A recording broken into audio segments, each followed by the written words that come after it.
Good morning. Good morning, Facebook. Hold up. Stop what you are doing right now.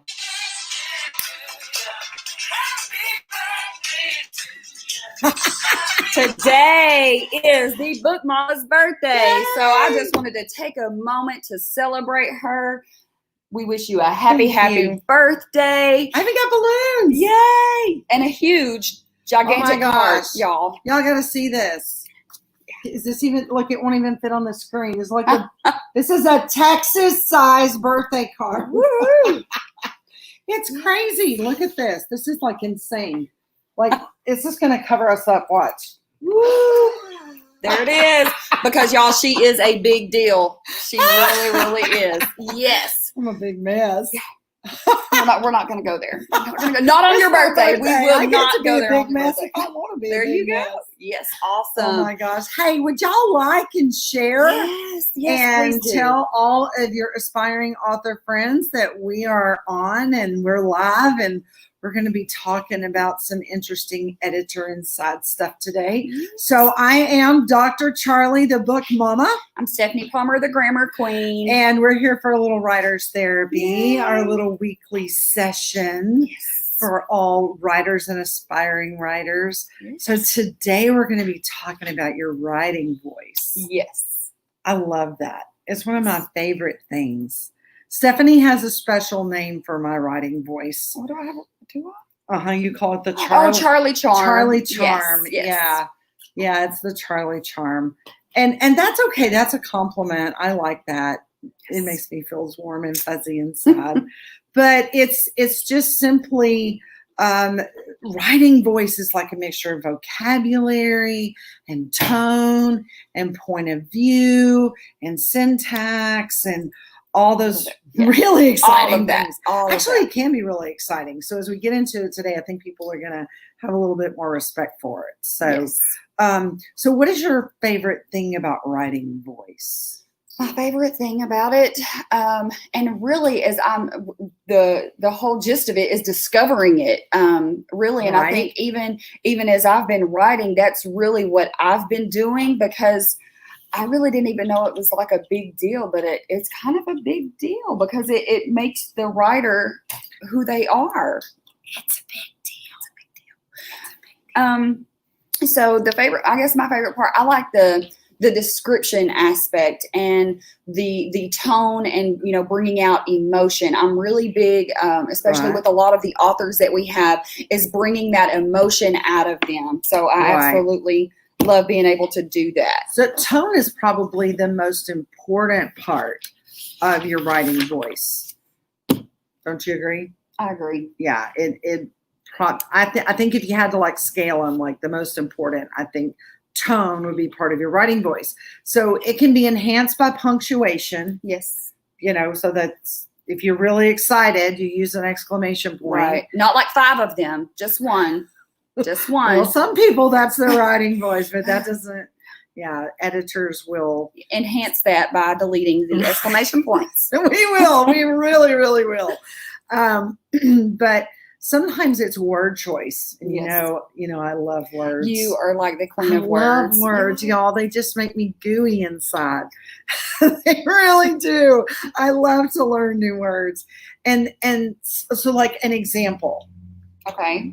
So tone can be set. So let's say that you're mad. Okay. And your character in your book is mad. Okay. If you say they're mad, okay, they're not very happy. You can say they're, or maybe they're upset. So that's not quite mad, but it's not happy either. Or you could say they're angry. Yes. Okay. Then you have a different emotion, a different perspective. You could say they are livid. Okay. Yes. That's completely different, right? And then now I learned this. All right. So according to generations younger than I, so you can go fed. Okay. Yeah. Yeah. We were having this discussion before. Yeah, we go fed. So maybe there are some younger writers on here who know what that means. I actually had to resort to the Urban Dictionary and minds that have not yet reached 20. So That's okay because I'm learning go fed. We come up with words like dope and sick and lit and it's got drip. Yeah. So again, but that's tone. Yes. That's tone. Your word choice really affects your tone. Yes. Can you think of other examples? Tone. Well, and like you said, I guess even the emotion. So the biggest emotions that you have with tone are going to be, like joyful, serious, humorous, sad, formal, informal, optimistic, pessimistic, and horror. So those are the ones, as I was looking, information up, that's what they shared. But like I said, I guess I come from a place of, I guess the emotion, whatever I'm experiencing in that moment is really what I try to bring to the reader to draw that out of them as well. So like, as I'm writing, a lot of my stuff has been, more about, I guess, on the good side of things, like the optimistic side, as opposed to, angry or anything else like that. I just want to bring joy and optimism. Well, and again, tone is about word choice. And if you're wanting to bring optimism and encouragement, there are certain words you use. If you want to reach a more sophisticated writer, you might have a serendipitous experience. Where do you pull these words from, y'all? A quintessential conglomeration of verbiage that can reach even, the most simple of people. Yeah. Sure. I don't know, but just saying, it's possible that you want to talk like that. Okay. So, but that's a tone. Right. But again, those people who understand that getting angry is to go fed are not going to read a serendipitous quintessential book. They're going to go, look at that spaghetti on the page. Okay. So tone, involves that word choice and your emotion. And it really, so serendipitous really has to do with that jovial, encouraging, I'm gonna let you have salient, that one. You and Webster can, salient can have that. Tone that you were talking about, but it reaches a different audience. Right. So sometimes informal. Now you have heard us fuss that there is just some informal language you can't write in a book. Now it's best not to write it. Now you can choose to write it. We don't choose it, but we're gonna go no. Please don't. I really like, for example, LOL. That's probably the simplest one. Text language. We don't really like to see that used in a book. Now, the exception would be if you are actually discussing a text conversation in your manuscript, LOL would be appropriate. Yes. But you can't, if you're trying to be funny, you can't add LOL every other sentence. Yes. Don't tell the your reader other to laugh. language is supposed to make them laugh. It's not a cue card at The Price is Right where people are supposed to clap or laugh. They're supposed to what? Clap or laugh. Oh, okay. I thought you said clap or laugh. I might have. It's my birthday. I might have. As of today, I have 47 reasons I might get my vocabulary mixed up. Hey, there you go. Okay, so one of the things that I think is really interesting is sometimes we have authors who are not funny, but they want to be funny. Right. And I get that. I like to be funny, but sometimes what I'm writing, I really don't need to be funny. Yeah. It's not a funny moment. Yeah. It's not a funny situation. It's like a bad joke and you're just sitting there awkward after you read it. It's kind of like, what did I just read? That makes me think, what does a West Texas photographer drive? Oh my gosh, really? We're doing this? I have no idea. What do they drive? A Camry. Oh my gosh, really? I love that joke. Y'all be sure to use that later on today. Right. Okay. So what other things contribute to your writing voice? Well, I want to say when I'm going backwards, so it's really the voice about being the personality. And I look at it as, like each of us are individuals. We all have, a different thumbprint, and it kind of, correlates with writing. We're all individuals. So no one is going to write like the other person. I will segue and say that typically when I'm reading someone's book, and I go to write, sometimes I'll carry some of those things with me just because it's like subconsciously in me that I've been doing that. But I just have to put a disclaimer out there too. When you're reading someone's book, say you get someone's book that do you read it in their voice, or is it just me? Like in my head, no, I do. In my head, I read it in their voice. And so several years ago, I wrote a book and I shared it with some friends, to read it before. I wasn't her friend. Like she didn't share it with me. Yeah. Y'all pray for us. You might have been in high school. Really? Oh. Anyway, but so I shared it with some friends of mine, and you're talking about personality. And the response was, I can so hear you when I read this, because your personality came out in your writing and in your stories. And I thought that was pretty cool. Yes. That's the whole gist of it. Like, yeah, I do. So how do you place personality with an author that you don't know? Oh, that's a really good question. You would put me on the spot, huh? That's why they call me Dr. Charli. I'm not sure. Well, and I guess, reading, I mean, you look for the personality through the book and the message that they're trying to share. So the words that they use and everything else. But like I said, I love being able to pull emotion out. So like my favorite thing is being able to, ask the hard questions to get them to share. So instead of just sharing a bunch of facts, put emotion behind it so that it helps the reader learn more about, what place you were in that moment that you were writing. Yeah. Yeah. And I didn't answer your question though. No, but that's okay. There's not really, I don't know that there's a right or wrong answer to the question. That's true. It's just something to think about. If we can place personality with an author when we're reading the book, it does make it more enjoyable for the reader. But at the same time, when you don't, I mean, really, how many people have ever heard Stephen King's voice? Right. Yeah, probably. I mean, according to the number of books he sold, I seriously doubt that most of those people have ever actually heard him speak. So having now, does he do his own books on Audible? I don't know. I have no idea. But if he did, that might would help. That might would help. Right. So can you imagine having something I've read in like a New Jersey accent? That would be hilarious. I know, right? Or having something that somebody from Massachusetts wrote, have me read it out loud. That would, that would be really funny. At least it is funny in my own mind between my two ears.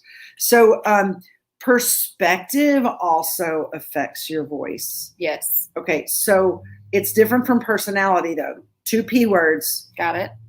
Different meaning. Mm-hmm. So perspective is when you are telling a story from a different position in the context. Mm. So I can't remember the name of the book right now, but a while back, did you get that? I got personality? It. Yeah. A while back, I read a book about an oil tycoon who discovered oil, and he made his family wealthy, and it was like a generational thing, and it kind of went through the generations and how the discovery of oil in their land had affected them. A whole Jed Clampett kind of concept. Okay. So who that sets is, the tone, right? Jed Clampett. Yeah, is it the Beverly Hillbillies? Okay, yeah. Okay. I was going to go there, but y'all, that was. I'm so glad she knew that. Okay, that was like my birthday present. All right, so still doesn't make me want to watch Star Trek. No, is it Star Trek? Star Wars? Yeah. See, look, anything oh my Star. Gosh, if you did not get that, you need to go back a couple of episodes. Anyway, so this book was written by the man who discovered the oil. Okay. And so it told the story of his family. But what if what if the story had been written by his wife? Mm. What if she told the story from her perspective? Right. The voice might have sounded differently. Right. He might have been really excited about all those hours and all those sacrifices, and it was worth it. And, what it felt like as a man to just go. But the wife might have been like, he wasn't home for dinner and he was disrespectful and blah, blah, might have had something to say. And then another perspective that would have affected voice could have been if someone in the community wrote it. Because once they discovered oil, then oil, I'm sorry, in Texas and Louisiana, we say oil. So it does have an I in the word oil. That personality's coming out. Right? So if the community was affected by their discovery of oil, so someone from the community wrote it, their perspective would have been very different because it boomed the whole economy, not just this personal family's finances.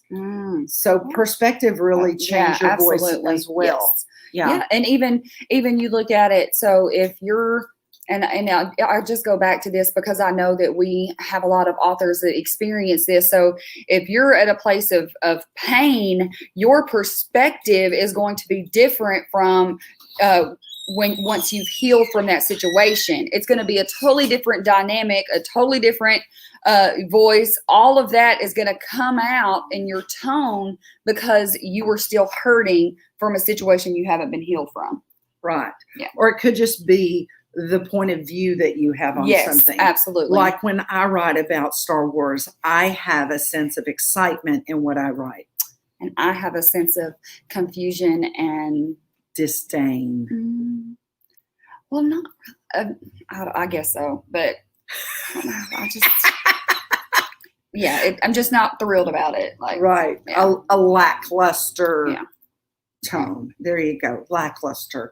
There's a word I don't think we've used before. So, okay. There's not many that you haven't used. So. Oh, no, that's not true. There's at least 2,000 pages left in Webster's dictionary that I haven't touched yet. Let that be your challenge for this year. I don't know that the next 365 days is enough time for me to cover all those words. Okay. I want to talk about rhythm. Okay. I don't have any, so. Okay, so rhythm is not like bump. Yeah. It is, well, although it can be. Yeah, it can be. But in writing, it really covers some different things. Like rhythm, if you really want to like fire point and just get to the point quick and prove a point, like quick jabs, right? Then your paragraphs and your sentences as well might be really short. Okay. But if you are, explaining, you want to have a real discourse on a thought process, then your paragraph and your sentences may be longer. Right. And so that's actually a rhythm that's just inherent in the writing that the reader picks up on. Yes. Okay. But you also have more fun things. More fun. Anyway, we have funner things like alliteration and parallelism. Mm-hmm. Do you remember what is alliteration? I do not remember, but I know that you know. So I rely on you for things like that. Stephanie cites silly syllogisms. Oh, it's all starting with the same letter? It's when something starts with the same letter or has the same vowel sounds in the word. Okay. Yeah, I haven't went that far. Yeah. No. So, but there are some people who write that way, and the reason they write that way is because it makes a point. Did you know that restaurants? I love it when you look at me like that. You're like, really again? She's gonna drop some gems, y'all. It's gonna be like Darren says, some value bombs. Are y'all ready for value bombs? All right. Did you know that when you name a restaurant something that has alliteration in it, or so it rhymes, it starts with the same letter, it has the same vowel sound or something, it's more likely to be successful? Really? Interesting. Yeah. I have no idea where I learned that I took it and I owned it. So So could you give us an example? Like, I'm just trying to even think off the top of my head. Am I challenging you? You are. Okay, we don't have to go there. I'm sorry. I don't know that I've ever had to prove that. I need you to bring an example when you bring facts. Well, like, it just I need an popped into example. my head. Oh, well, that's scary. It just suddenly goes kind of like the balloons behind us, and I just thought, oh, let me share. Now I'm really regretting that. Okay. That'll teach me to share my thoughts. Right. Okay. So alliteration really, especially with kids' books, alliteration helps them learn sounds. It helps them learn, we talked about that last week. So that can be really a really fun element. Yes. But parallelism, y'all, this is one of my favorite ways to write. This is one of my own personal ways to incorporate my voice in writing, and I know that. And so that would be to make certain that if you're trying to sway someone, if you're trying to hone in on a point and really make it memorable without saying, you better remember this. Okay. Parallelism is a great way to do this. Jesus did this a lot. That parables? red text in the Bible, not parables. Okay. He did it in parables, but parallelism. Got it. So a parallel is when something is the same, right? So you may start your sentence with an ing word. Okay. Okay. I know where you're going with this. You're going to the store, and then you're sailing home, and then you're buying another yacht. I don't know where that came from. But anyway, so every sentence ends with an ing word. Or it's possible that you are starting the sentence with the same phrase every sentence in the paragraph, or like the last three sentences of the paragraph. So students need to sit with their laptops open. Students need to sit with their laptops or students need to sit and act engaged. Students need to keep their pie hole shut when the teacher is talking.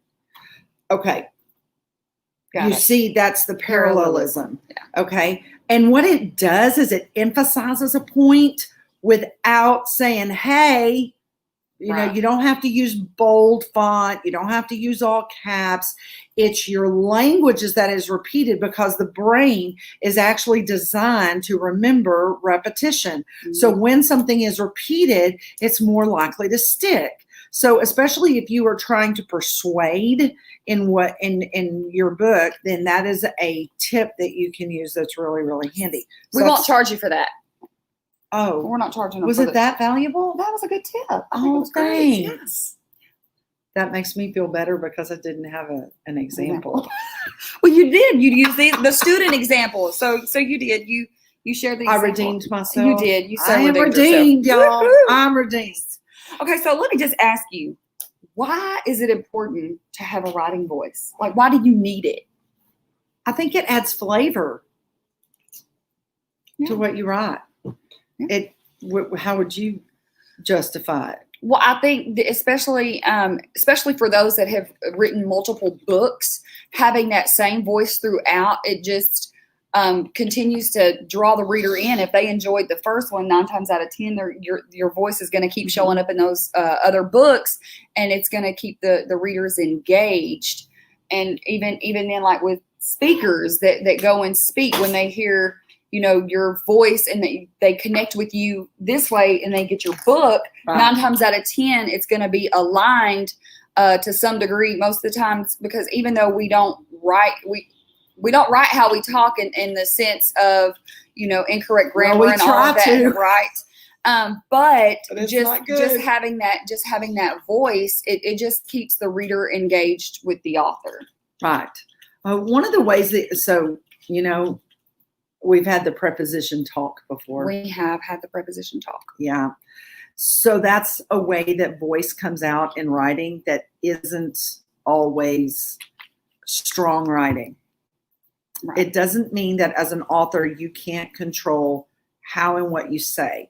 If you're writing fiction and you're trying to add colloquial speech to a character, it's totally acceptable. Give us an example. Tom Sawyer, The Adventures of Huckleberry Finn. Yeah. They use colloquial language to I can't remember that. Mark Twain. I can't remember it. Like that Okay. wasn't something that stood out. Well, to I'm me. just saying that's an example of colloquial language that they used. But in the South, it is very common to say, "Where are y'all from?"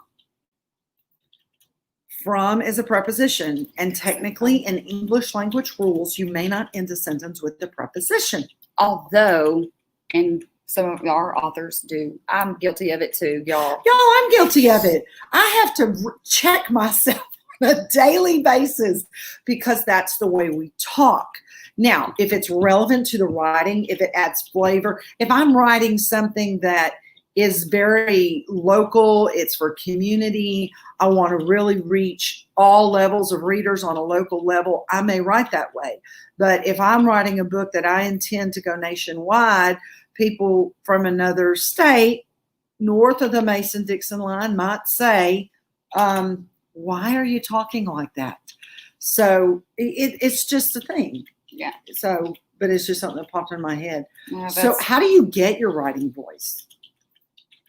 I think the two biggest things that what I'm working on as I'm discovering my voice is number one, writing. FYI, y'all, she has a voice. She uses it on me all the time. Well, I'm still working. I'm working on discovering it for myself, I guess. Other people may see it. I found it. She don't need to discover nothing. I'll share it with you. With that, writing and then being authentic. I think a lot of times, not comparing myself to other writers, even though I can pull things from other writers. I don't want to be a copy. I want to be an original. I want to be me, and showing up as me in my writing is what I've really been. You really want to achieve that quintessential identity stamp. Yeah. And so when someone reads something, they're like, oh yeah, I know that she wrote this. Like, this is her all day. And then, of course, when people read my books, I want them to read it in my voice. Right? Because you have such a great voice. So actually, I have an exercise for you. I need to exercise. No, okay, let's go. Okay. It won't be too taxing. Okay. Okay. I don't need to do jumping jacks or anything to write. So this is something that anybody can do. All right. Okay. If you're kind of curious what your voice is in writing. All right. So what I would like for you to do is give me 3 words that describe Stephanie, the grammar queen Palmer. 3 words that describe me. I think energetic. Okay. Encouraging. Mm-hmm. And I'm going to pull one from the sky. Let me see. Let me do ambitious. Ambitious. Okay. All right. So if you want to do this exercise at home or at work, on your jog, run, I don't know. But find 3 words that you think describe you well. And then ask others to give you 3 words that describe you well. So I have 3 words to describe you. Okay, let's hear them. I think that you are a scholar. A scholar is someone who is always learning. They're hungry to absorb new information and learn new things. And that is Stephanie Palmer. Love her guts for that. Okay. The second is you're systematic or organized. Okay. And 3 is that you're dedicated. She's very dedicated. When she really believes in something, she's very dedicated to it. Okay. And if she gets off track, it doesn't take long for her to come back around. She's still dedicated. She just got to refocus a little bit. I love that about her. Okay. So if you put all those together, that is your voice. So your voice is energetic, encouraging, ambitious, scholarly, organized, and dedicated. I like it. So that would be your writing voice. And really, that is your writing voice. It is. When she writes, she's very encouraging and ambitious, and she's motivating people. But she wants to be organized in how she writes. She does not want it to be scattered. So, yeah. So see, there's your writing voice. Well, I'm going to do you, but I didn't think of your words in advance because you didn't tell me about this exercise we were doing. Well, we can do that another time. Okay. We can do I'm that. going to challenge you. Okay. Off We air. have not talked. Okay. So we talked about rhythm a little bit, but we left out something really important. What do we leave out? I'm a poet. Did you know it? I was going to say that. I mean, like, not say that exactly, but I was going to talk about poetry. You're a poet and rhyming. too? Who No, knew? I'm not. I'm not a poet. You know what? I actually am. I used to write poetry in high school. Like, I mean, that took me back, but. Are you getting what I'm doing? Yes. Rhyme. Rhyme. Rhythm, rhyme. I got it. I got Yes. it. I'm following. So part of rhythm is rhyme. I left that out a while ago. I was gonna circle back, but then when you did the exercise and it threw me off. Yes. Exercising always throws me off. It's like I actually almost fell off the treadmill this morning. So yeah. I'm so glad you didn't do that on your birthday. That would not have been good. Oh my goodness. So do you think that people struggle with voice? Yes and no. It goes back to being authentic. We would love to hear y'all's comments, by the way. If you struggle with voice, we would really love to know. Yeah. Well, and I know you do this exercise, but for me, in my mind, I feel like I struggle with it because, I mean, I really do. Just being completely honest, I'm working toward figuring it out and playing around with different tones and different, not that my personality is going to change, but I do. I feel like I struggle with it. I mean, you made a great point, but. I just thought of a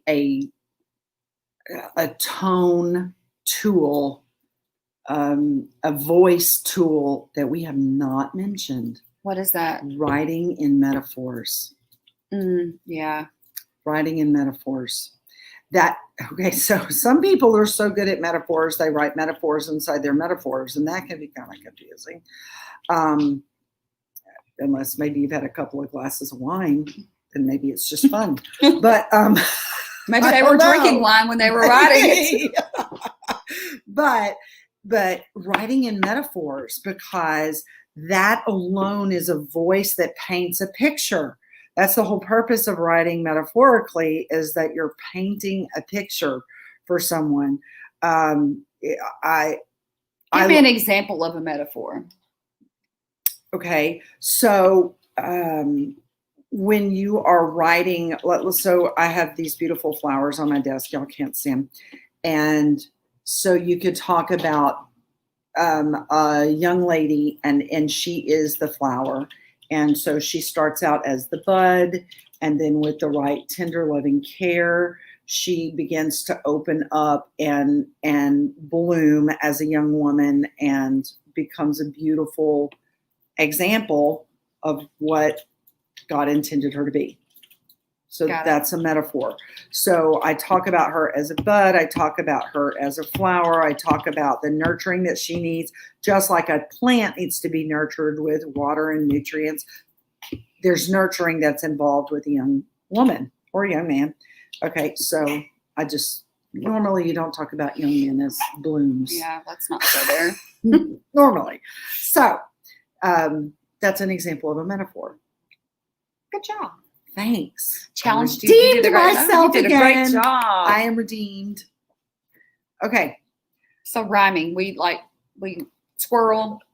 We were talking about squirrels earlier. Yeah. We've had a lot of squirrel talk, y'all. Okay, I have to tell y'all, the only way my children remember my birthday is because it's the opening day of squirrel season in East Texas. If that doesn't make you laugh, nothing will. I'm just saying, every year I am reminded that my birthday is the same day as the opening day of squirrel season. Oh, I don't know if that's funny or sad, but it is a fact. Okay, so squirrel. We were talking about rhythm. We were talking about rhyming. Yes. So what do you have to pontificate about rhyming? Well, I know the poetry aspect with rhyming is, that's great. I think even with children's books, rhyming is an awesome tool to use when you're doing children's books, because it creates a rhythm. But it's not just for poetry. Right. Mm-hmm. Yeah. Absolutely. I completely agree. So here's the thing, guys. If you struggle with finding your voice, if you really want to write a book and you're struggling with that, we would love to help you out. Yes, yes, Yeah, yes. don't freak out because you think you don't know what your voice is. Okay. Right. You don't need a megaphone to suddenly Yes. discover what your voice is. Your voice is inside of you, just like I just did with Stephanie a while ago. And we're happy to help you do that. Yes. Yes, And if yes. you're already writing and you feel like your voice is not coming out, I'm willing to bet that you just don't realize it's already there. And we're Mhm. happy to help you see that and happy to help you accentuate that. Yes. So as long as it doesn't have LOL. Yeah, please don't. But I will say, even there are some people that are kind of, I guess, not scared, but they don't want someone to change. You know, we have some authors, it's like, I don't want you to change anything. I don't want, and I really think it's because they fear that we're going to take their voice away. And that's not what we do. And but I will tell you, there are sometimes I read something, and even though it could be grammatically correct, I'll be like, I would have said that a different way, but that's my voice. And it's not my job to make someone else's writing be, you know, predicated toward what I think. It's enhancing their voice. Right. And so I want to put a plug in for a minute about ghostwriting, because ghostwriting, it really takes some skill. Yes. Because you as the writer, we ghostwrite here. And as the writer, we have to get to know yes. The author, because we're technically not the author, we're the ghostwriter. We have to know their voice. We have to know their story. We have to spend time with them. We have to absorb, learn their personalities. Mm-hmm. Yeah, all of that. So, you know, we're ghostwriting, or I'm ghostwriting right now a book for the company. And the gentleman that we're ghostwriting for, he had all this training online, and I went and listened to all of it. But I learned a lot. And the thing is I was able to really glean what his voice was. Yeah, so that later, as I was writing, I could put in phrases that I know he used on a regular basis. So it really has his voice in the book, because that really matters. It's his book. Right. So I just a little plug for ghostwriting there. Yeah. If a ghostwriter doesn't have that skill and that ability, then you need to find another ghostwriter. Right. Absolutely. So, okay. Before we end it, because it looks like we're getting ready to close out, I really feel like, if y'all have any questions, if you have subjects that you want us to discuss, we would absolutely love to get that feedback. Let us know how we can help you. As long as it's about books. Yeah, as long as it's about books. We're not going to do any like real one-on-one therapy we don't sessions. Do politics. We don't do politics. We're not going to do any of that fun stuff. But we will focus on books and how we can help you. Reach out to us at selfpublishin30days@gmail.com. Send us your questions. Let us know how we can better assist you with the writing process. Right. The other thing you can do is set up a consult with us. You can go to selfpublishin30days.com. And did I say that right? Yeah. Yeah. Yes. And selfpublishin30days.com and set up a consult with us. And we'd love to visit with you about your book and discuss any concerns you have or questions about the process. So if you do that, you can also get a free ebook. Yes, you can. Absolutely. And we'll send you additional resources, and however we can help, we'll definitely do that. We are co-presidents of resources. We have resources. So on top of resources, on top of resources. What she said. Yeah. All right. This is Dr. Charli, the Book Mama. This is Stephanie Palmer, the Grammar Queen. And we hope you have a great week. Bye.